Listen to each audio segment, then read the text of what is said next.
Get ready to hear the truth about America on a show that's not immune to the facts with your host, Dan Bongino. Folks, are you asking yourself what's really going on here? Why these seemingly contradictory messages all the time? We need to open up. We do. People need to feed their families. We do. But then at the same time, you have some of these anti-Trump governors and locals saying, well, local governors, mayors and local municipalities, well, we need this now. We need that now. Why? If you need to open up, then open up. What is it you need? What is going on? Don't worry.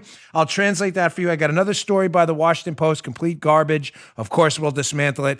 Big move by Trump on immigration yesterday. Also, another Spygate update. Great article by Margot Cleveland. You're not going to want to miss. Today's show sponsored by ExpressVPN. Protect your online data today from prying eyes. Go to expressvpn.com/Bongino. Welcome to the Dan Bongino Show. Producer Joe, how are you today on this loaded news day?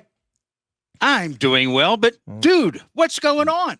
Yeah, what's going on? There's always, every day, there's always a new scam I feel obligated to dismantle for people. It's my favorite word these days because there's a lot every of that day, going dude. on. I'll get right to it. Today's show brought to you by is that Omaha Steaks. You staying home? There's never been a better time to stock up on Omaha Steaks. They're delicious. They deliver the world's best steaks and a huge variety of family favorites without leaving home. Right now, Omaha Steaks limited time stock up sale is available for my listeners to help your family stock up on the food you love and we love here. It's absolutely delicious. I'm seeing my mouth watering now. Go to omahasteaks.com and enter the code Bongino into the search bar to unlock savings unique for my listeners. There's a variety of ready-to-ship stock-up boxes available right now. By entering the promo code Bongino in the search bar, you can save more than 50% on your order and get free shipping on orders of $69 or more. These packages are perfect for families, ready to head straight to your door with free shipping. Stock-up boxes include world-famous Omaha Steaks, naturally aged to tenderness and trimmed to perfection, premium poultry and pork, cut by Omaha butchers and individually sealed for perfection, freshness and flavor, tasty and easy to make side dishes. No work, family meals for your slow cooker or oven. Skillet meals ready in 15 minutes or less. Artisan desserts and much, much more. We love Omaha Steaks. We eat it about twice a week here. We bought our own. We got, in addition to the box they sent us, it's that good. Stock up boxes are ready to ship. Save big plus on shipments of $69 or more with free shipping. Omaha Steaks delivers guaranteed quality and safety with every order. If you're stocking up on things you need, don't forget the food you'll love. It's a fifth-generation family-owned company with over 100 years of expertise in perfectly aged, all-American grain-finished beef that's hand-cut by master butchers. There's never been a better time to stock up on Omaha Steaks. The stock-up sale is going on right now with ready-to-ship packages. You can save 50% or more and free shipping on orders of $69 or more. Type Bongino, Bongino in the search bar. Save more than 50% on your order and get free shipping on orders of $69 or more. They're partnering with Feeding America to help feed families in need. They've already donated 100,000 servings of premium proteins. When you buy selected combo packages, they'll donate more. Be sure to type in Bongino, Bongino in the search bar and support Feeding America at omahasteaks.com, omahasteaks.com, omahasteaks.com, omahasteaks.com. Type Bongino in the search bar. All right, let's go. Kick it. Where is it? Where's my bell? I didn't hear the bell. It didn't come in? No. Give me a verbal ding ding. I need that to get my brain going. Ding. Thank you, Joe. You got to work on that bell. We had a bell malfunction last week too. All right, so I saw this story in the Washington Examiner, and I feel the need to translate it for you because that's what we do here. All the news you see fit in an hour. Washington Examiner. Let's just get right going with this. There's this fight, friction, conflict brewing between Democrat governors, some Republican governors, and the Trump administration over testing. Washington Examiner, Trump and governors clash over coronavirus testing by Cassidy Morrison. Ladies and gentlemen, what is really going on here? Well, let me give you the background first. A lot of these governors now, Andrew Cuomo and others, you've seen Republican governor of Maryland, where Joe lives, the hapless Larry Hogan these days, who I'm really... Oh, he's a Republican? Yeah, in name only. I mean, he's the classic definition. Larry Hogan will say whatever network he's on, he changes his story, by the way, because that's who Larry Hogan really is. But now they've set this new condition, Cuomo and others, that it's the testing that's holding him up. The testing for the coronavirus. To be clear, there are two different types of testing, because here we'll give you the facts, unlike these governors who are just enjoying their media time right now and will say anything to stay on the air. Probably should. I wouldn't be surprised if they start asking you for donations on the air. There are two types of testing. There is the testing for the presence of the coronavirus in your system now. There is also a second type of test, which is an antibody test. That antibody test, meaning you had the coronavirus, you have developed the antibodies, and may have some form of immunity. We don't know how long that lasts. We're not exactly sure yet. You get it? One, if you have it. The second test, if you've had it in the past. The Democrat governors want this test to see if you have it to engage in contact tracing. As I said to you yesterday, the reason they're pushing for this as a condition to open up their economies is many of them don't want to open up their economies because this is doing significant damage to President Trump, number one. And secondly, there is a brewing current I'm hearing from multiple sources, more than credible, that they're going to keep it closed as long as they want until the federal government comes in and bails them out. Holding the federal government essentially hostage right now, which is odd because the federal government is us. So we're holding us hostage for money from us that us don't have because we don't have it in the States and don't have it when we live in the States and we give it to the federal government. Kind of an odd condition, no? Yeah. Please tell me you're tracking me here. So they're setting up a system, you getting this, of insurmountable obstacles they know President Trump will not be able to meet. You're not going to be able to contact, trace, and test every single person that lives in New York or DeSantis isn't saying this in Florida, but in California, Maryland, and elsewhere. Now, to cite Anthony Fauci, who brought up an interesting point on the I'm not going to say the fallacy of testing. Testing works, and you will find out, generally speaking, there's always a certain degree of false positives and false negatives, of course. You will find out if you have the virus. But Dr. Fauci brought up something interesting. Ladies and gentlemen, this is a different kind of virus. It is a respiratory virus. It is not the human immunodeficiency virus. It's not HIV. It's not a virus. It's not a pathogen like, say, with the bug that causes tuberculosis. In other words, ladies and gentlemen, as Dr. Fauci said this weekend, I was listening to him, and he wasn't saying testing is irrelevant, but the governor is setting a mark. We got to test and contact trace everyone before we open up the economy. They're not doing that because they believe that's going to work. Are you following what I'm saying? They're doing that because they want to set an insurmountable obstacle, knowing Trump can't meet it, as an excuse to keep their economy shut, to leverage more money from Trump, from the federal government, to bail out their profligate spending. There it is in a nutshell right there. Got it. Getting back to the point on HIV and tuberculosis and others. As Fauci himself said, testing is more useful there because if you test for, say, HIV and you turn up negative and you don't engage in specific behaviors and things don't happen, say, whatever it may be, high-risk behaviors, a blood transfusion you got somewhere from, where this was years ago before we screened for it. But what I'm suggesting is if you're not engaged in those behaviors, this is Fauci speaking this, that there's very little likelihood later on that you're going to contract the virus. Same thing with tuberculosis. I'll give you a quick example. When I was a police officer and we used to do Pros John missions where you lock up people who solicit prostitution, you'd be in the back of the police van. And sometimes someone would be sick and there'd be a lot of coughing. You could get tested for TB. If you showed up negative and you weren't around anyone coughing who had TB, tuberculosis, it was likely you didn't have TB for a long time. That's not the case with this. The coronavirus testing is different. You could get tested today, turn up negative, go to a supermarket tomorrow and contract it. It's not that it's useless. It's that it's not as useful as other pathogens that are attributed to certain behaviors or being around people who have that specific pathogen. Does that make sense? It's not going to help. It's not going to stop anything. You can contact trace every single person on the New York City subway that was on a train car by hunting all around New York with someone who had the coronavirus.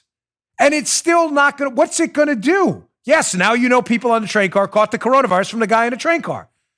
They're setting up an insurmountable obstacle to give an excuse to the media because they are holding the president hostage because they want more bailout money. Now, this is a huge mistake, ladies and gentlemen. We cannot bail out the state. We are the states. It's our money. Holding hostage the federal government, which is us, to bail out states, which is us, with money us don't have at the states or the federal government, is money fairy absurdity of the umpteenth degree. Now, to put a little meat on the bone, one of the finer articles I saw, which is a must read for you, please check it out. Be at the show notes today, bongino.com/newsletter. If you want to subscribe to our show notes, I will email you these every day. 3 reasons why states shouldn't get a congressional bailout. Rachel Gressler, The Daily Signal. This article's worth your time. Before we even get to the 3 can I just give you a moral or ethical reason why we shouldn't do this? Folks, we are a federalist system. We have a federal government, state governments, local governments, municipalities. There's a hierarchy here. There's separation of powers, obviously vertical and horizontal separation of powers within and among these branches. But can you explain to me morally or ethically, I'm not kidding, why if you decided to be a public servant in Florida, where you may have taken a lesser salary because you wanted to move to Florida, you like the weather, you like the cost of living, you like the freedom, whatever it may be, where I live. I'm using Florida because I live here. Can you explain to me why a public servant in Florida, where Florida is far more responsible with their state budget, not perfect, but doing far better with pensions and things like this, why we should bail out a state like New York, which already spent your pension money if you're a public servant, wasted it on all kinds of Green New Deal nonsense, Bill de Blasio nonsense, Cuomo nonsense, why that Florida American citizen should bail out that citizen in New York who's working for that government that didn't take care of them. How does that make sense? Why should Texas bail out California when people move to Texas to get away from the policies people are voting for in California? I'm sorry, folks, that's not what we do. I lived in New York. I was a public servant. I was a police officer and a federal agent paid by the federal government at one point and the city government of New York City. I realized early on that I wanted to do something different, got out. I don't have a pension from them anymore. I got out of it because I knew it wasn't going to be there for me later. The writing was on the wall. Promises were made, there's no doubt, but those promises were broken by people elected there. There's no money. There is no money. Do you understand that? There's no money. I was explaining this to Paula last night. We were sitting down, we were watching TV after I appeared on Hannity. Do you understand there is no government surplus fund? Everything we are giving to the states is just American citizens giving to other American citizens money American citizens are borrowing from other American citizens, pretending they're giving other American citizens money. There's no money. There's none. I'm sorry to be Debbie or Danny Downer today, but there's no money. None. The government is $24 trillion in debt. State governments have made promises they can't meet. That is not the fault of the citizens of Florida or Texas or other states which have not spent their states into oblivion. I am genuinely sorry to have to break the bad news. I get it. There's a lot of groups out there really interested in what we have to say on the show. Whenever I mention Social Security's broke, I get tons of emails every time. I'm not going to stop talking about it because it's true. It's like us not talking about the Wuhan virus in January because, you know what? Forget, let's not talk about it. It'll just go away. It's not going to go away. We can fix it. I hopefully want to get to some optimistic news today, a couple Wall Street Journal stories. It is fixable, but pretending it's not there and say, well, I worked for that money. I did too. I was a police officer. I was an agent. I did too. I get it. I get it. Listen to me. I get it. I totally understand. You did a hard job for little money based on promises made to you. People voted. It's not your fault. It's not your fault. Politicians voted into office, betrayed you. That's a problem that we have to fix. We have to clean up their mess. But that problem will not be solved by them betraying you again and saying, oh no, we'll just borrow it from Florida. Florida doesn't have it either. Let's put some meat on the bone here. Screenshot 1, reason not to bail out the states. The federal government's already directly provided money to the states. Quote, Daily Signal, $150 billion in direct grants for COVID-19 costs, $500 billion in short-term loans to municipal governments, $35 billion in loan default forgiveness, $45 billion in FEMA funds, $30 billion for schools, $34 billion for mass transit. Keep in mind, this is all paper money. It's all money fair money. The government doesn't have that. There's no surplus. The government's just borrowing that from us. You're talking about nearly $1 trillion in state funding. There's no more. There's no more. I'm sorry, they've already given you too much to the states. That's easy for you to say, Dan. You live in Florida. No, it's not easy for me to say. The federal government taking money from me and others in Florida and Texas and states that didn't already gave the states money. States that were in the red, who couldn't handle their own budgets. Reason number 2, we shouldn't be bailing out the states. They can't manage their money now, ladies and gentlemen. Quote, the Daily Signal, the money would reward decades of reckless mismanagement, including bailing out unfunded pensions. COVID-19 measures have been in place now for about 5 weeks, but states' unfunded pension systems, the driving force behind their fiscal woes, are closer to 5 decades in the making. State and local governments have promised $5 trillion more in pension and post-employment benefits than they've set aside to pay. I don't want to break the bad news. I understand. I am with you. It is not your fault. You took a lower salary to work for the state government. In many cases, some, not all, some are getting paid higher, especially in the federal government where there's a lot of data on that. But many took lower salaries in exchange for the promise of these pensions that were broken. They were broken. I'm not callous. I'm not immune to that. I know what you're feeling. I did not grow up with a silver spoon in my mouth. Any allegations otherwise are utterly absurd from people totally unfamiliar with my backstory. But I'm a problem solver, and we have a problem caused by politicians. You've got to start voting in different people that stop betraying you. They're stealing your money. It's like being in a boxing ring and a guy is punching the snot out of you and you're like, please stop, that really hurts. It's not helping. There's a problem to be solved. Punch, face, hurt, put your hands up. Duck. Slide. Use your footwork. We have no choice. These are really bad people that screwed you over. We can't bail them out. We don't have the money to bail them out. They mismanaged these places for years. There has to be a political price to pay. And if there's not, and 51% of the people vote for continued mismanagement, then ladies and gentlemen, it's a constitutional republic.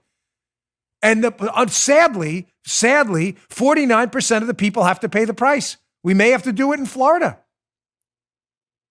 Who knows? It doesn't mean there's going to be a Republican governor down here forever. I hope there is. Finally, third reason. Ladies and gentlemen, the federal government just doesn't have the money. They don't have the money. We can't bail out the states. If Congress were to fulfill Illinois alone's request and provide the same amount on a per capita basis to the rest of the states, think about it. The price tag would top another $1 trillion. With New York getting $61 billion, Texas $92 billion, and California $125 billion. There's no money. There's no money. There is no money. Zero. There's no money. There's negative money. The federal government is in trillions of dollars of debt this year. There's no money. They're only borrowing this from you to give it back to you, to give it to someone else. They're borrowing money from you in Florida to go give to someone in New York who's going to borrow it from someone else to give it to someone else in New York. There's no money. This is insanity. It is immoral, unethical, red ink, money fairy nonsense. If every politician had to take an Econ 101 class, there'd be no politicians left. Oh, man. All right, I got a lot to get to, so including debunking this ridiculous New York Times story. The GOP's to blame, Joe, for not adding to the PPP. The Paycheck Protection Program. We're to blame now. Amazingly. They're Democrats. The Washington Post, total garbage. Before I get to that, today's show also brought to you by buddies at Raycon. I love these headphones. I told Joe I got to get him a pair. These are really great headphones. I do a lot of phone calls now, walking around the house, working from home, and these Raycon headphones have been priceless. The sound is really terrific. Love it for music. Love it for phone calls. But they stay. What did you say to me before the show, Joe? You go, gosh, wireless earbuds, they never stay in my ear. That was my problem too. Yeah, right. Till I got these bad boys. Not kidding. They stay right in my, I got weird ears from all the cauliflower stuff in the wrestling. You working from home or working on your fitness? what are you laughing at? It's true that cauliflower, it's from all the wrestling, it's all the jiu-jitsu. No matter what you're listening to, the Raycon headphones are for you. Everyone needs a great pair of wireless earbuds. But before you go dropping hundreds of dollars, wasting money essentially on a pair, you don't need to spend all that money. You need to check out the wireless earbuds from our buddies at Raycon. Cool case, too. They come in right there. You already know Raycon earbuds. They start about half the price of any other premium earbuds. They look like this. They fit right in. Check them right out. Charge that case. Go right in. Beautiful. Huh. They start about half the price of any other premium wireless earbuds on the market, and they sound as amazing as other top audio brands. They sound terrific. Their newest model, the Everyday E25 earbuds, are their best ones yet. With 6 hours of playtime, seamless Bluetooth pairing, more bass, and a more compact design that gives you a nice noise-isolating fit. Great for airplane travel, too, when we start traveling again. Raycon's wireless earbuds are really comfortable. They fit right in my ears. Great for conference calls for me. Unlike some of your other wireless options, Raycon earbuds are both stylish and discreet. Sometimes we do phone interviews on the show. I use them with the Raycon earbuds to do it. They have no dangling wires or stems to distract anyone during video calls. You've heard me talk about how the company was co-founded by Ray J. Other celebrities love these as well. They're obsessed with Raycons. Pick up a pair today, see what the hype is all about. Now's the time to get the latest and greatest from Raycon. Get 15% off your order. That's a big savings at buyraycon, RAYCON.com/Bongino. That's buyraycon.com/Bongino for 15% off. Raycon wireless earbuds, buyraycon.com/Bongino. Sorry, but Paul, sometimes I surprise Paula with the spots. Tuesday's always a loaded day. I always appreciate your patience. We have great sponsors. We have to pay for the show, and they're really good companies. But so when we have 4 spots on Tuesday, sometimes she doesn't exactly have the time. So when I just randomly throw a spot and she bounces out of that chair, like you're great at that. You're just like, she's got cat-like reflexes. All right, getting to this Washington Post story. So, the Washington Post is always there to tell you a story, not the story. This is not a serious journalism outlet. I'm genuinely, I'm not kidding. I said this on Hannity's No, we all show know last that night. now. Yeah, them and the New York Times. Yeah, of course. I mean, their democracy dies in the darkness tagline is hilarious because the darkness is the Washington Post. They're always there to tell you a story, a narrative, a fable, a myth. And that myth has kind of a learning point you're supposed to take from it. Unfortunately, it has nothing to do with the actual facts. So I want you to look at this headline. I want to hat tip Josh Holmes on Twitter, former McConnell staffer, who did a great job dismantling this absolutely ridiculous article from the Washington Post. Here's what's going on. This Paycheck Protection Program, which was a federal government effort to pay people not working because of the government-imposed shutdown, has already run out of money because of the popularity of it. Hundreds of billions of dollars have already been scooped up. You probably heard about it. Now, the Republicans and some Democrats, not all, a lot of Democrats are blocking this, want to replenish the program with a couple $100 billion more of borrowed money nonetheless, in order to pay people. Now, amazingly, who's in the way? The Democrats, Pelosi and Schumer. Look at this headline of the Washington Post. This is hilarious, by the hapless fake journalist guy, Jonathan O'Connell, who I've never heard of, thankfully, until today. Listen to this headline. White House and the GOP face heat after hotel and restaurant chains helped run small business program dry. What? So just to be clear here, the story, these hapless losers at the Washington Post, the story they want you to take away, not the real story, is that this program to back up your paycheck, pay you for not working because of the shutdown, that this program is facing backlash because restaurants and hotels, those evil restaurants and hotels, are scooping up all the money. Who else owns a hotel? Donald Trump. Yeah, you think? They're scooping up all the money, and the backlash for that, Joe, that these evil restaurants and hotels are taking all the money, the backlash has been focused on the GOP and Trump. It has. That's fascinating because it's the GOP and Trump, whether you agree with the program or not, that are pushing to replenish the program. You didn't know that? So let's go piece by piece through this to show you how the Washington Post debunks their own nonsense in their own story. And of course, they bury it at the end. So first, we've been told, Joe, that this program is run dry and you're not getting your paycheck protection benefit from the government. You're not getting that because it's those evil restaurants and hotels. And by the way, Trump owns a hotel too, in case you didn't know. They did. So what would you say, Joe, if restaurants and hotels, before you put that up, that screenshot, Joe, just asking, not a joke, not a trick. What would you say if the restaurants and hotels are sopping up like a sponge all the money, and Trump owns a hotel, don't forget that. Would you say they're taking like 90% of it, right? Sounds about right? Because they've taken it. Yeah, it sounds about right. Yeah, they're taking all of it, man. Yeah, all of it. It's all great. Evil. Let's go to the screenshot, see what the Washington Post. Buried down at the course at the end of the story. Spending on hotels and restaurants accounts for less than 10% of the total money funds dispersed so far, according to the SB. Well, 10, 90, 90, 10, 90, 90. Amazing how they bury that. down later in the story. Kind of incredible how that happens, no? In their own story. Restaurants and hotels. By the way, I tell you, Trump owns a hotel too, just in case you didn't know that. Because the Washington Post, if you're watching us on YouTube, this is the wink and a nod. The Washington Post, Trump, this is all evil restaurateurs, yacht sailing, private jet flying, evil restaurateurs and hoteliers. Those evil rich people. So, by the way, love it. By the way, if you work in a restaurant or hotel, you don't matter because you work in an evil industry. So your paycheck, according to the Washington Post, forget it. You don't matter. Washington Post, restaurant employees, hotel employees, double barrel middle finger for you. I'll try to keep it family friendly, but you get the idea. Yes. You don't matter one bit.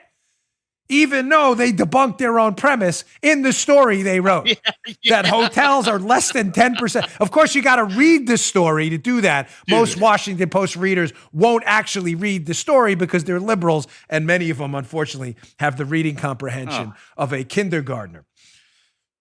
So now we'd assume also, Joe, listen how they phrase this, that because the GOP is facing backlash. Keep in mind, I'm not covering for the Republicans, okay? We have enough awful Republicans out there where we can engage in bipartisan criticism on this show often, and I totally get that. I'm not some party shill, not interested at all. Mm-hmm. But I'm telling you for a fact that is the overwhelming majority of Republicans on the Senate, House side, and especially in the White House, President Trump, have been pushing for a clean replenishment of this. Just put the money in there. It is the Democrats blocking this. That is a fact. It is Schumer and Pelosi. Why? Because they want their identity politics provisions in there. We got to take care of this group and we got to take care of that group. Remember, they wanted how many white people do you have on your board in the prior phase one of this thing? It's Pelosi and Schumer that are holding this up. Just read their own headlines. It's not the Republicans. Listen to this, Joe, hilariously, how the Washington Post frames this. Second screen cap from the piece. There's something in common with all the names I'm going to mention. Of course, if you're watching on YouTube, you get to read ahead here. Senate Minority Leader Chuck Schumer, along with Senator Ben Cardin, Jeanne Shaheen, and Ron Wyden, wrote to Mnuchin and the Small Business Administration Administrator, Yevita Carranza, on Friday, asking that the PPP be replenished. What do Ben Cardin, Ron Wyden, Chuck Schumer, and Jeanne Shaheen have in common? They're all Democrats. Yeah, that's crazy. Yeah. So the Washington Post conveniently leaves out that, in fact, it's Chuck Schumer blocking the replenishment. That's not in question. Just read their own statements. They're blocked. They'll give you the various reasons for why it's Schumer and Pelosi doing it. But the Washington Post, in an unbelievable retconning of history, is now suggesting that because Schumer wrote a letter with all these conditions requesting the replenishment, the Republicans don't want conditions. They just want to put the money in there. That it's Schumer and a bunch of Democrats requesting the replenishment. This is hilarious. They missed the whole Trump press conference yesterday where Trump's the one out there saying, hey, we really need to replenish this fund. They missed that whole thing. They only put the Democrats in. Mm-hmm. You can't. Folks, I'm genuinely sorry if you have been snookered into believing the Washington Post is actually giving you the story. I'm sorry. I am really sorry. I'm not kidding. You are being suckered either willingly or because, just being candid, you don't have the intellectual capacity to figure out you're being suckered. Did you not read the story? Less than 10% of the funds have been taken by restaurants and hotels. I thought they bankrupted the fund, restaurants and hotels. I thought they did that. And then you really believe that it's these four Democrats that are pushing for the fund replenishment, despite Schumer being on the record blocking the replenishment, despite the conditions he wants imposed. Do you not do any homework?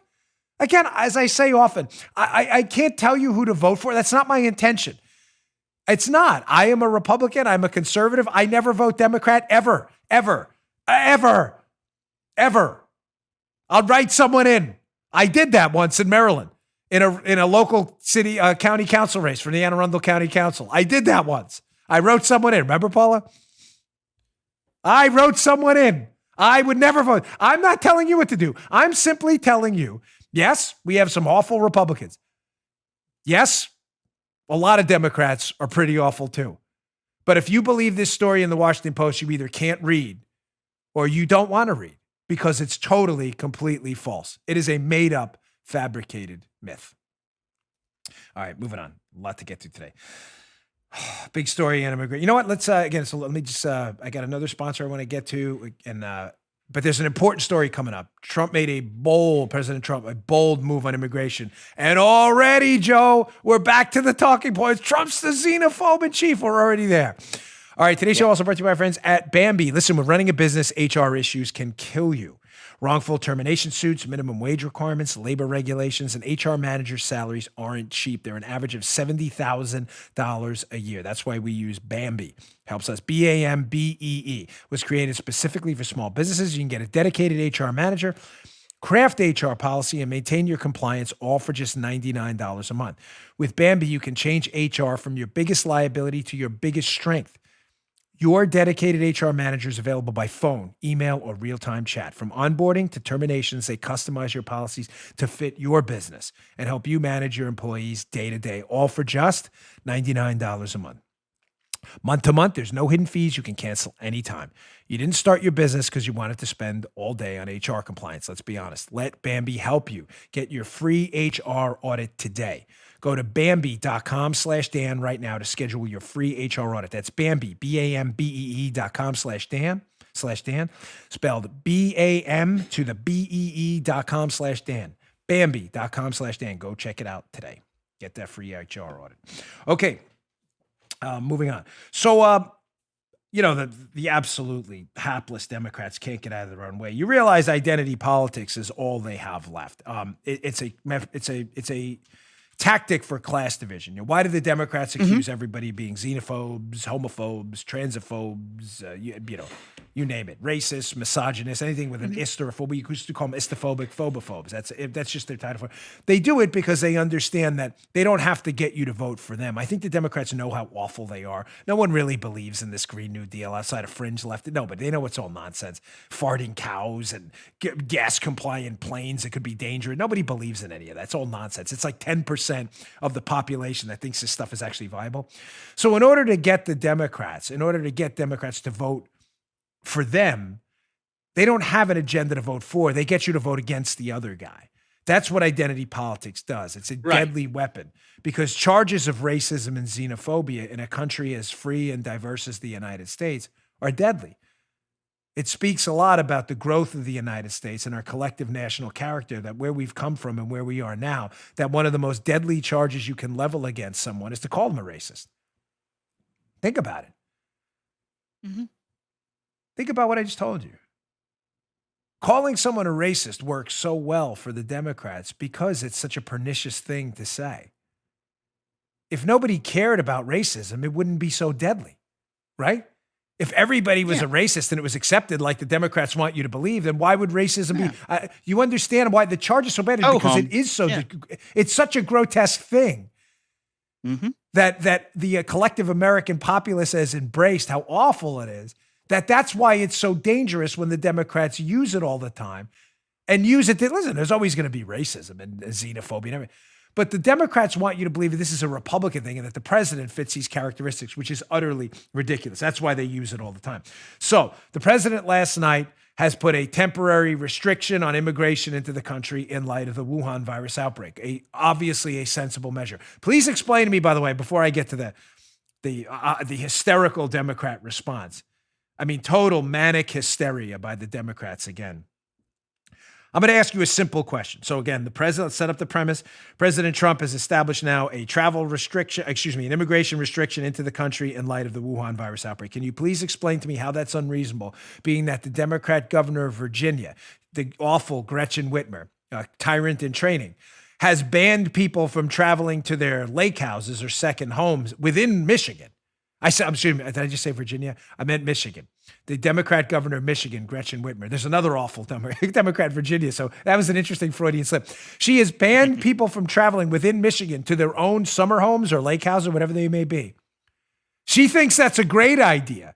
And her Democrat friends think she's wonderful. So you're telling me that's wonderful. No lake house, Joe. No summer house for you within Michigan. But yes, we should be taking unrestricted immigration in from other countries right now. And we don't even understand the depth of the outbreak of these. Please, hold on, take a minute. Let's put the gavel. Let's take a 3-second. Does that make sense? Now, if you're a liberal, you'll make sense out of it because, again, I'm sorry, you don't get it. You're never going to get it. The show was never designed to convince liberals because there are no convincing them. To them, that makes sense. Yes, we should allow immigration right now from other countries. While we have no idea the depth of the outbreaks in these countries because we're relying on countries for information, some may be accurate, some may not. We should definitely accept immigrants right now, but we should definitely not let people in Michigan travel to their lake house. If that makes sense to you, tune out now. That, believe me, this is not the show for you. I am deeply sorry. How you wound up here, I don't know, but this show, we do facts. Yeah. You live in a fact-free, bizarro world type universe. Now, here's the response. Check this out. So here, I pulled this off of NBC News. Here is it's just, again, temporary immigration ban here while we can figure out what's going on with the Wuhan virus. Here's the response. So predictable, so lazy, so intellectually in a vacuum these people live. He's the xenophobe in chief. Democrats blast Trump's plan to suspend immigration to the U.S. The president could sign an executive order closing off the country as early as this week. It's never going to stop, folks. It's never going to stop. It doesn't matter. It doesn't matter. Do you understand? No matter what this president does, he cannot win with the media. Hence my reason for not caring why he's constantly fighting with them. These are useless people, the media. They are out there to echo like a megaphone, a false, nonsensical identity politics message that will literally put you in danger. If we found out tomorrow, let's give it some time. Give it 2 weeks. If we found out in 2 weeks that country X has a severe outbreak of the coronavirus and that we accepted, say, 10,000 immigrants from country X into a San Francisco and Florida airport between them over the last 2 weeks, I promise you, the same loser Democrats calling Trump the xenophobe in chief, in other words, he doesn't like immigration, I promise you those same Democrats would retcon that, pretend that didn't happen. And what would be their news story, Joe? President wasn't hard enough on immigrants. He wasn't hard. He should have stopped it. He should have stopped it, Joe. He should have stopped it.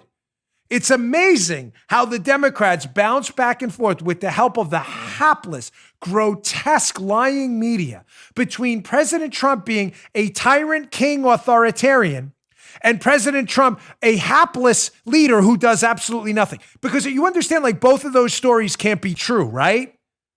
That's right. Either President Trump is a megalomaniac, Goldfinger like from the James Bond movies, tyrant, a king, emperor, monarch, out of control, stomping on liberties everywhere, and overreacting and abusing his power. Either he's that, or he's done nothing and he's let the Wuhan virus rage because he doesn't use the powers he has. Those stories cannot both exist at the same time. But did you notice how the media, these hapless buffoons, bounce seamlessly? We were talking about this last night, Paul and I. They bounce seamlessly from one story to the next without any concern that they've already written the opposite story. Yeah. In January, when the president imposed the travel ban from China, which unquestionably, according to the same medical experts the media now lionizes, saved likely tens of thousands, maybe hundreds of thousands of lives. Unquestionably. When he imposed that travel ban, Trump's a tyrant. Media buffoons say, Trump's a tyrant. Authoritarian move. He's a xenophobe. They've now retconned that story to say President Trump did not react strongly enough early. We were on top of this. President Trump is a weak leader. Now President Trump uses his power, which I'm going to show you because we produce facts here. His legal authority to do this. Nobody questions this. The media will try to, but they can't. He uses legal authority to impose an immigration ban, temporary, while we get a hold of this virus. And the media is now back, Joe, to saying, no, what we said about him underreacting, forget that. He's now a tyrant again and the xenophobe, and he's now an authoritarian. Non-authoritarian and weak, authoritarian tyrant. He's not authoritarian enough. What a weak leader. This dude's an authoritarian king and an emperor. We must be stopped. He must be stopped immediately. Can you please get your story straight, you buffoons? Now, for those of you out there suggesting, President doesn't have the authority to do that. Okay, I'm sorry you don't read, but I'm here to help you. The Immigration and Nationalization Act. Let's go to Section 212F, which I've had to read on this show many times for the liberal readers who don't read and don't know anything about the law. Section 212F, suspension of entry or imposition of restrictions by the president. For the liberals, whenever the president finds that the entry of any aliens, or of any class of aliens into the United States would be detrimental to the interests of the U.S., he may, by proclamation, and for such period as he shall deem necessary, suspend the entry of all aliens or any class of aliens as immigrants or non-immigrants, or impose on the entry of aliens any restrictions he may deem to be appropriate. There you go. Period. Full stop. Thank you. Not interested in your opinion. I'm only interested in the law. I'm not interested in your opinion. I'm sorry. I'm not talking to my great conservative listeners, to the liberals. I know we've been hard on the liberals today, but they're hard on the truth. Always. I'm really sorry you can't read. But that is an unambiguous statute. Unambiguous. Ambiguity, meaning, a little bit. No, that's not ambiguous. On any class of aliens, for any period of time, any restrictions he deems necessary. I'm really sorry you can't read. He's a xenophobe. No, you're an idiot. You just don't know what you're talking about. Xenophobe. He's married to an immigrant. People are so stupid. You're so gullible. Now, Joe, cue, of course, the fake Democrat outrage again. Here is the hapless Chuck Schumer on CNN from a weird-looking shot. You can almost like see up his nose, which is like, that's one thing I definitely don't want to see. You know? Reminds me of that cave they fly into in Empire Strikes Back. You know, like they think it's a cave and it's that big lizard creature, whatever that worm creature's mouth. So here's the hapless Chuck Schumer, hilariously now, claiming that these immigration restrictions President Trump's saying he's going to impose, perfectly legal.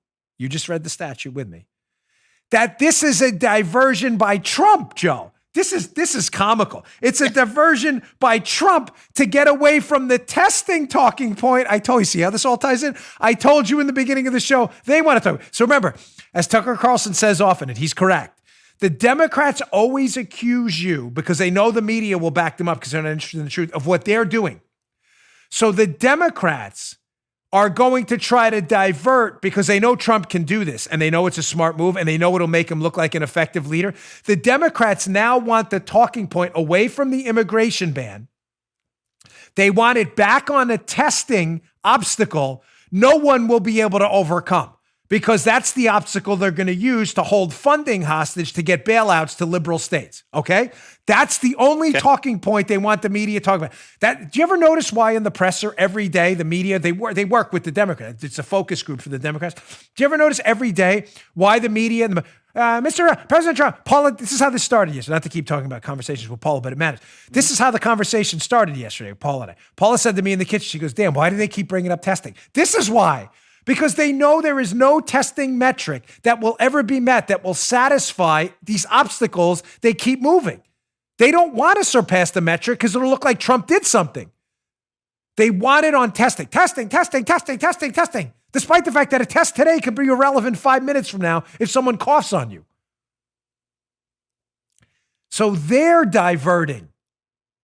But listen as Schumer accused Trump of diverting away from testing. This is hilarious. Check this out. Look, I think it's another diversion. The agencies don't even know what it is. No one knows what it is. Yesterday or the day before, we were talking about WHO. I think the president ought to stop these diversions. What we really need is a focus on testing, a focus on contact tracing, so that we can open up again. And that should be the focus. That's what we've been negotiating this all night. And I don't think we should be lost in diversions that have little to do with getting the testing and the opening up of America that we need. Unbelievable.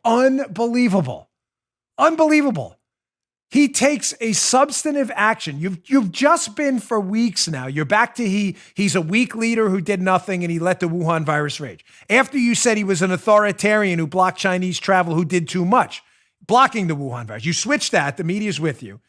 Now you're back to this guy's an authoritarian again who's doing too much and he's trying to divert from the testing. Joe, if you were trying to divert from talking about testing, and you're the president of the United States, like Chuck Schumer just alleged. Yeah. If you were trying to do that, why would the president go on national television literally every day? Well, I don't want to say because I think he missed a day last week. Well, figuratively, almost every day. Why would you go on every single day in front of a national audience and open up nearly every day talking about an update on testing? I'm just asking. That's above my pay grade. Yeah. I got that. That's a very good Phil Murphy. Very good. It's above Joe's pay grade. Just like the Bill of Rights was above Phil Murphy. You.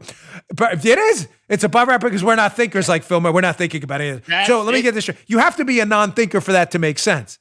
I feel a little bad for Schumer. Home studio. I shouldn't have knocked his camera angle because although I dislike his politics, it is rough to do stuff from home, as Joe knows. And those camera angles can get bad, right?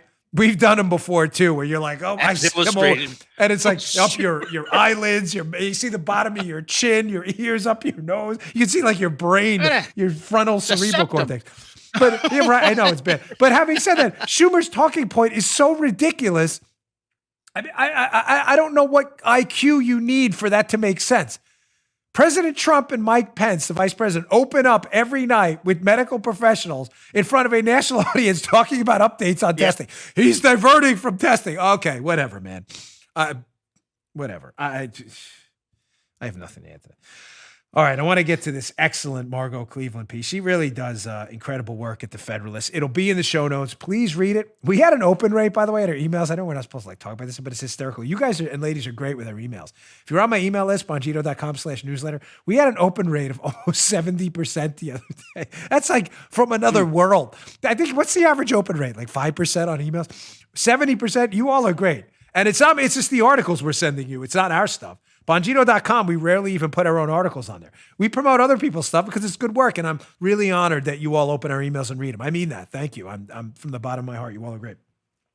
Before I get that one last sponsor, again, I always appreciate your patience. Tuesday's a loaded day, but we have a couple dogs we love here. And now look at that. Look at the baby boy. Look at a baby boy. That's the Ollie food right there. That is my mother-in-law's dog who we have adopted and taken on. I love that dog. He's what is he, a Morkie, a Maltese, and a Yorkie? That's him eating Ollie. Listen, your dog's health is as important as every other member of your family, and it starts with what you feed your dogs. But do you know really what's in your dog's food? Ollie puts dogs first. They have vet-formulated recipes that are fully transparent with their ingredients, and they give your dog the healthiest food possible. Sorry, I'm still laughing about that last thing. Ollie makes fresh meals for dogs with real ingredients people can eat. I'm not messing with, not that you did, but you can eat it. It's food. I always say it's not dog food, it's food for dogs, right? Dog food has that negative connotation. This is food for dogs. Like if you give a piece of steak to your dog, is it dog food? No, it's food you gave your dog. This is people, you can eat this food. It delivers you on a regular schedule, Ollie beats out store-bought dog food on 10-1 on the palatability scale. Why? Because it just tastes great. Because they create customized, vet-formulated recipes made with all natural, fresh ingredients, no preservatives, and sourced from U.S. family farms. Go to myollie.com. Answer a few questions about your dog. They'll customize recipes to your dog. They'll ship pre-portioned meals. Your pup gets the perfect portion every time. They've delivered 5 million of these meals. Shipping is free. And if your dog doesn't like the meals, they have a money-back guarantee. Believe me, that those meals aren't going back. The baby boy will tear through all of those. So Ollie's offering our listeners 60% off your first box, plus a free bag of treats at myollie.com/try, TRY/Bongino. That's where you're going to get this deal. It's the best deal they have available anywhere. Go to myollie.com/try/Bongino. Don't forget that URL. It's important. For 60% off. That's huge, plus a free bag of treats. Spelled myolie.com/try, TRY/Bongino, Bongino. Go check it out today. The dog's going to love the food. It's terrific. Okay. So the great Margot Cleveland put a piece up at the Federalist. And I like these pieces because sometimes, like yesterday's show, which did very well. Thank you for listening, viewing, downloading, all that stuff. We got really into the Spygate drama at the end, the Sergey Milian thing, and just this unbelievable story now that it appears highly likely that the FBI, of all people, the FBI relied on a guy they thought was providing Russian disinformation to them to make the claim that Trump was working with the Russians. It's just like, in its tragedy, is so unbelievable. They expected us to fall for this sham, this scam. But sometimes I think we got to get back to the bigger picture. I like these pieces like this, 7 things to take away, because they're really good, especially when written by her. So here's the piece, without further ado. Margot Cleveland at the Federalist. Be in the show notes. Please check it out. Definitely worth your time. 7 devastating revelations about Crossfire Hurricane in the new releases we've been having. This is why this is in the news. A new Senate website, Senator Graham's staff uploaded 4 Carter Page FISA applications, which were recently further declassified. That's why all this information is important.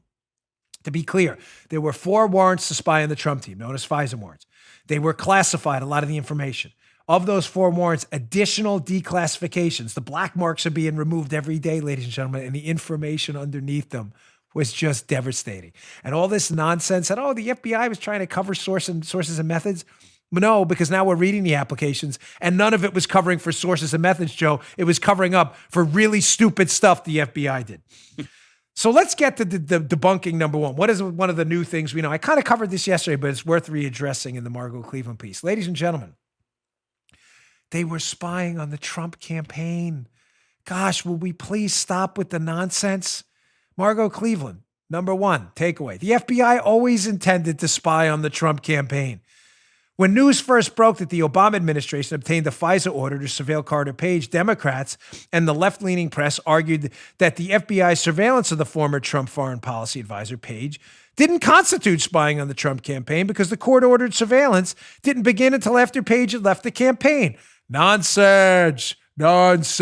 As I showed you in the new declassifications, we now know they looked at Carter Page's emails back when he was on the Trump campaign. And as Margot Cleveland points out in the piece, they made the point that they were going to be looking at Carter Page's future emails, but he left the campaign, Joe. That's not what they say in the report. Yeah, he may have formally left, but they believed he was still going to be emailing people on the Trump campaign. Why would that be interesting? I thought you weren't spying on the Trump campaign. Well, if you're a regular listener to this show, we shredded this dopey, ridiculous, but persistent, foolish media talking point, insistent on lying to you all the time. Months ago, when we put up Jim Comey's own testimony in front of Congress, which the media, I don't know if they pretend it doesn't exist or if they think we're too stupid to figure this out. Here is Jim Comey in open testimony. Quote, former director of the FBI, I have been authorized by the DOJ to confirm that the FBI, as part of our counterintelligence mission, is investigating the Russian government's efforts to interfere in the 2016 election. And that includes, Joe, investigating the nature of any links between individuals associated with the Trump campaign and the Russian government. Thank you, Jim Comey. Again, I just don't know why hapless, clueless media folks keep reporting this. The FBI wasn't spying on the Trump campaign. Okay. I'm genuinely sorry you can't read or can read and don't have the comprehension to figure out that this talking point's been repeatedly debunked. Enough on that. Covered it yesterday. Wanted to hit it again. I'm not going to get to all 7. I'm just going to cover some of her highlights from the piece. But here's another one. So we know they spied on the Trump campaign, but surely, Joe, no way they spied on the Trump presidency. Wait, what? No way. What? Check this little doozy out from Margot Cleveland's piece. She writes, significantly, the April and June 2017 FISA renewal applications, remember, 2017, for the liberals listening, Trump was the president then, okay, gets sworn in January. I know timelines and stuff are tough with you. So they renewed the FISA in April and June. We know that. And after redacting FISA acquired information, after these redactions, they noted that the FBI assessed that Page continues to have access to senior U.S. government officials. Wait, he does? Trump's the president and Page has access to government officials. What are they saying? Moreover, the FBI further assesses that Page is attempting to downplay his contacts with the Russian government and to dispel the controversy surrounding him so as to make him more viable as a foreign policy expert who will be in a position due to his continued contacts with senior U.S. government officials. Oh. Ooh. Audience Ombudsman Joe, I need you here to rescue some people who will not be able to figure this out. So the government, the executive office of the presidency changes hands in January of 2017. Yes. Let's follow the timeline, not hard. January of 2017, Trump is the president by the middle of the month. He is, yes, very good. Trump is the president. Carter Page had worked with Trump. There are then two FISA warrants renewed while Trump is president to spy on a guy who used to work with the Trump campaign. They now indicate in declassified documents that that person, Carter Page, was contacting U.S. government officials. Just maybe some of the people he had worked with on the Trump campaign. But yes, tell me again. No worries, media hacks. They weren't spying on the Trump presidency. I'm really sorry again. You can't read between the lines here. You know, as Holman Jenkins at the Wall Street Journal, who's done incredible work on this, says often, and he said in a piece this weekend, I'm not quoting him exactly, but the gist of it was, you know, Joe, this is amazing. Reporters are supposed to be trying to dig into facts, facts that support some hypothesis they have. In other words, you're a journalist, you think there's corruption, you go and get evidence, you get ledgers, you get statements, money was spent wrong or was stolen. That's what you do. You're kind of like an investigator in search of the truth, right? But you're not supposed to have an agenda in doing it. And Jenkins in his pieces writes often, it's amazing how the breadcrumbs are there for anyone to see. So Carter Page is talking to senior U.S. government officials, most likely in the Trump administration, because that's where he worked. And you're still suggesting they weren't spying on the Trump presidency? Are you missing all this? Breadcrumbs. Don't worry, folks. We'll do the work for them. Moving on in the interest of time. So takeaway one, they definitely spied on the Trump campaign. That's not even in question. Number two, it's highly likely they spied on the Trump presidency as well, based on their own information that's out there. Let's go to takeaway number three, because this is kind of just a funny one to, you know, as we're closing in on the end of the show. By the way, don't go anywhere. I've got the greatest takedown political ad ever by the Trump campaign. I don't want to miss out on this one. But this is almost comical, and it's from Margot Cleveland's piece. The FBI posits that the approach is important because from the Russian government's point of view, it continues to keep the controversy of the election in front of the American and world media, which has the effect of undermining the integrity of the U.S. elections and weakening the effectiveness of the current U.S. administration. Emphasis added by Margot Cleveland. What's she talking about? Why is that funny? You're probably reading it like, huh?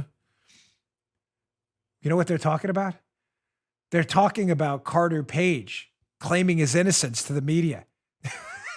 Hilariously, they're blaming Carter Page for the continued disruption by the Russians of the fake Russian collusion. Do you get what they're saying there? The Russians really want this chaos, and Carter Page is doing it. Carter Page is the one. The Russians are winning. This is hilarious. The FBI makes up a fake narrative that Trump colludes with the Russians based on a PP tape they sourced to a guy they think is a Russian disinformer. Page goes in public and says, I'm innocent. I didn't do anything. And they're blaming Page and saying the Russians are winning because Carter Page is proclaiming his innocence. This is hilarious. You have got to be kidding me. Did you get that? Did you follow that last one? That is, I just put that in there so you can chuckle a bit. They create a fake collusion narrative, which the Russians must love, which creates chaos in the United States based on information they think is coming from a guy dealing with Russian intel. And then they blame Carter Page for the election chaos. Do you understand the cojones you need to do this? I mean, I'm sorry. Again, not a knock on a lot of my friends in the Bureau at all. But man, were you led by idiots for so long. Holy Moses. They blame Carter Page. It's just amazing. Isn't it? I mean, am I? What? All right, one more thing. I want to throw in a tweet before I get this video. I want to throw in a tweet by the great Undercover Huber. I'm going to show his Twitter so you know, so you can follow him because you're missing out. His precise handle on Twitter is at John W. Huber. It's obviously a take on John Huber, who was the AUSA assigned to the case. I don't know who he or she is. I have no idea. I have communicated with them. I know his information or her information is excellent, but I'm not kidding. I have no idea who it is. I just know they're way ahead of the curve and everything. It's a great account to follow on Twitter. Put up this excellent tweet reminding you of something I told you a long time ago when we translated those notes to Kathleen Kavalek in her interview with Christopher Steele when he first said this deal. He says, the FISA warrant applications on Carter Page directly relied on information sourced to Trubnikov, the former head of the Russian SVR and a good friend of Stefan Halper. I'm just going to leave this here. You may say, leave what? I brought this up to you a long time ago. Chuck Ross did as well, and so did Huber. Steele has claimed... He has claimed to U.S. officials that his source for this information was the former head of the Russian intelligence service, a guy by the name of Vyacheslav Trubnikov. Mm-hmm. As I said to you on yesterday's show, was it really Steele dealing with Trubnikov? Because Trubnikov, as Huber points out, is a good friend to Halper's. Remember the FBI spy? Really? Halper, by the way, has a history of saying he got information from people who have later said, I didn't give that to Halper. Again, what did I tell you yesterday? The real scandal in this case is it's fake information, the PP tape, but attributed to real people. If you were going to put fake information and pin it on someone and make it seem like it was coming from the Russian insiders, wouldn't Trubnikov, the former head of their intelligence service, be the perfect patsy? Of course he would. More coming on that one. All right, I want to end out the show with this one. I don't know who did this ad, Brad Parscale or whoever. This is one of the most brutal political ads I've ever seen. If you want the full effect of it, the audio matters, but if you want the full effect, watch it on my YouTube, youtube.com/Bongino. We're going to play the video. Now, the audio matters. This is just a devastating takedown of Nancy Pelosi. And just to be clear, she appeared on a late night show. I think it was James Corden. I'm not sure what the guy's name is. And while they're talking about the devastating effects of holding up this money I was talking about earlier for the Paycheck Protection Program, which they're blocking, Pelosi decides it's a good idea to give a tour of her $24,000 freezer and her collection of fancy ice cream, a freezer that costs more than most of our cars. Not joking. She thinks this is a good idea. The Trump team, digital team, ran with this in an absolutely savage, brutal takedown like I've never seen. Check this out. We turn now to that $350 billion fund to help small businesses and its workers get through the shutdown. It will be up to Congress to restock it. But Democrats blocking that move this morning. They asked for $250 billion in 48 hours. I said, well, I don't think so. They objected, and I congratulate the Senate Democrats. Speaker Pelosi, what are you going to share with us from your home? Chocolate candy. Thousands have been forced to wait for hours at food banks all across the country. This is chocolate, and then we have some other chocolate here. We just got it restocked with the ice cream. You don't want to eat up everything all at one time. I can't do it much longer. I'm trying so hard. We were, shall we say, enjoying. Having to admit that, we're starving, and I like it better than anything else. Taping this segment, there are 22 million people out of work. This specific program is about stopping job losses today. This is hurting people bad. Other people in our family go for some other flavors, but right now it's survival move. You don't know where that next something else is going to come from. I don't know what I would have done if ice cream were not invented. I just wonder.